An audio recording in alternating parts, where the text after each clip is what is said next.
আসসালামু আলাইকুম নয়জান cook and ব্লগছলৈ পুনৰবাৰ স্বাগতম জনাইছোঁ। আজি মই অন্য এটা ৰেচিপি লৈ আহিছোঁ। আশা কৰিছোঁ আজিৰ ৰেচিপিটো আপোনালোকে ভাল পাব আৰু যদিহে আজিৰ এই ৰেচিপিটো ভাল লাগে তেনেহ'লে অনুগ্ৰহ কৰি মোৰ চেনেলটো ছাবস্ক্ৰাইব কৰি থ'ব আৰু ফেচবুকত চালে মোৰ পেজটো ফ'ল' কৰি থ'ব। আজি মই বনাম কলডিল আৰু মাংসৰ তৰকাৰী। এনেকুৱাকৈ মাংসৰ তৰকাৰী বনাই খাবলৈ বহুত সোৱাদ লগা হয়। ইয়াত মই মুৰ্গীৰ মাংস অলপ লৈছোঁ। মাংসখিনি মই এনেকুৱাকৈ ডাঙৰকৈ পিচ কৰি লৈছোঁ আৰু লগতে মই কলডিলখিনি ভালকৈ বাছি লৈছোঁ। মানে আমি সকলোৱে জানো কলডিলৰ মাজৰ কাঠিডাল আৰু পাহিডাল পেলাই ল'ব লাগে। গোটেইখিনি কলডিল মই ভালকৈ বাছি ধুই লৈছোঁ আৰু বইল কৰিবলৈ এতিয়া কেৰাহীতে দিছোঁ, লগতে অলপ পানী দিছোঁ। কলডিলৰ লগতে ব্ৰইলাৰ মুৰ্গীৰ মাংসখিনিও ইয়াতে দি দিছোঁ। মানে মই ব্ৰইলাৰ মুৰ্গীৰ মাংস বনালে বইল কৰি লওঁ। লগতে অলপ নিমখ দি আছোঁ সোনকালে সিজিবলৈ।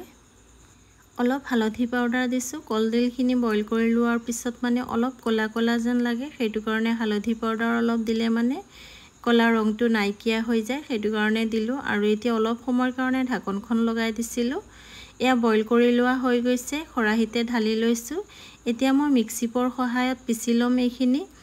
পাতাত পিচি ল'লে খাবলৈ বেছি সোৱাদ লগা হয়। মোৰ পিছে আজি সময় কম আছিলে, সেইটো কাৰণে ভাবিলোঁ মিক্সিৰ সহায়তে পিচি লওঁ। আৰু বেছিকৈ পিচিলেও খাবলৈ বেয়া লগা হয়। মই দেখক এনেকুৱাকৈ পিচি লৈছোঁ। এতিয়া গেছত কেৰাহী বহাই দিলোঁ আৰু কেৰাহী গৰম হোৱাৰ পিছত অলপ তেল দিছোঁ।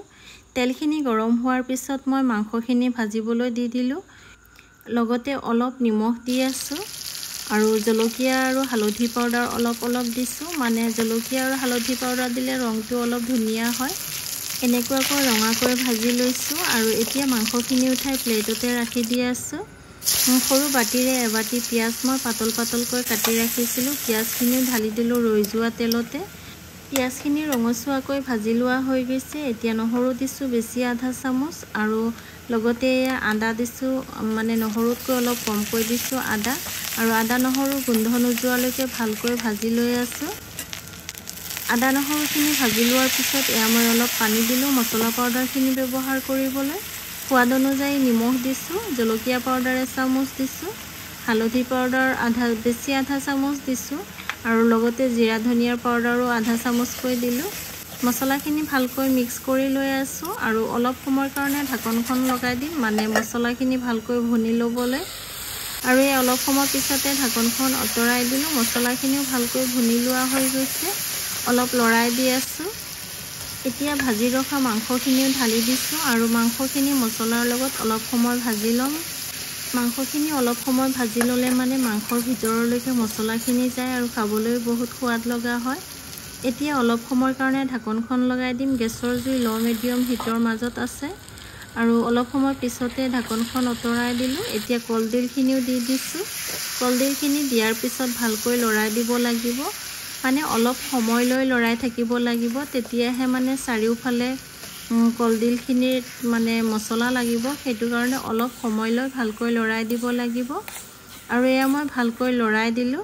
এতিয়া মানে নিমখ অলপ কম হৈছিলে, সেইটো কাৰণে অলপ নিমখ দিছোঁ। নিমখখিনি দিয়াৰ পিছত আকৌ ভালকৈ লৰাই দি আছোঁ আৰু এতিয়া অলপ সময়ৰ কাৰণে ঢাকনখন লগাই দিম, মানে অলপ ভালকৈ সিজিবলৈ। আৰু অলপ পিছতে মই ঢাকনখন আঁতৰাই দিলোঁ।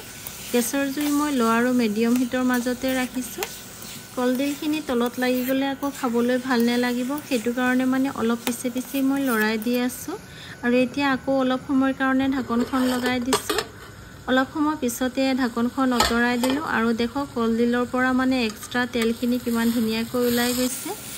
এতিয়া অলপ সময় ভালকৈ লৰাই দি থাকিম, তেতিয়াহে মানে এক্সট্ৰা যিমানখিনি পানী থাকিব গোটেইখিনি শুকাই যাব। আৰু যিমানখিনি এক্সট্ৰা পানী থাকে এইখিনি শুকাই ল'লেহে মানে তৰকাৰীখিনি খাবলৈ ভাল লগা হয়। অলপমানো যদি পানী থাকে তেনেহ'লে আকৌ খাবলৈ কেঁচা যেন এটা অনুভৱ হ'ব। সেইটো কাৰণে মই মানে ভালকৈ অলপ সময় এনেকুৱাকৈ ভাজি লৈ আছোঁ। মানে যিমানখিনি এক্সট্ৰা পানী আছিলে এই পানীখিনিও মানে শুকাই যাব লাগিব। আৰু অলপ সময় লৰাই থকাৰ পিছত দেখক তৰকাৰীখিনিও মোৰ ৰেডি হৈ গৈছে। কলডিল আমি সকলোৱে খাই ভাল পাওঁ আৰু নিৰামিষে হওক বা মাংসৰে হওক মানে যেনেকুৱাই নহওক কলডিল আমাৰ সকলোৰে প্ৰিয় হয় আৰু তৰকাৰীখিনি দেখিয়ে আপোনালোকে গম পাব খাবলৈ বহুত সোৱাদ লগা হৈছিলে গৰম ভাতৰ লগত এনেকুৱা এখন তৰকাৰী হ'লে আপুনি কিমান ভাত খালে মানে গমেই নেপাব ইমানেই সোৱাদ লগা হৈছিলে তৰকাৰীখিনি এনেকুৱাকৈ বনাই নেখালে এবাৰ হ'লেও বনাই খাই চাব আৰু যদিহে আজিৰ এই ৰেচিপিটো ভাল লাগে তেনেহ'লে লাইক এটা কৰি দিব বন্ধু পৰিয়ালৰ সৈতে শ্বেয়াৰ কৰি দিব আজিলৈ ইমানতে সামৰিছোঁ আকৌ আহিম অন্য এটা ৰেচিপি লৈ আল্লাহ হাফিজ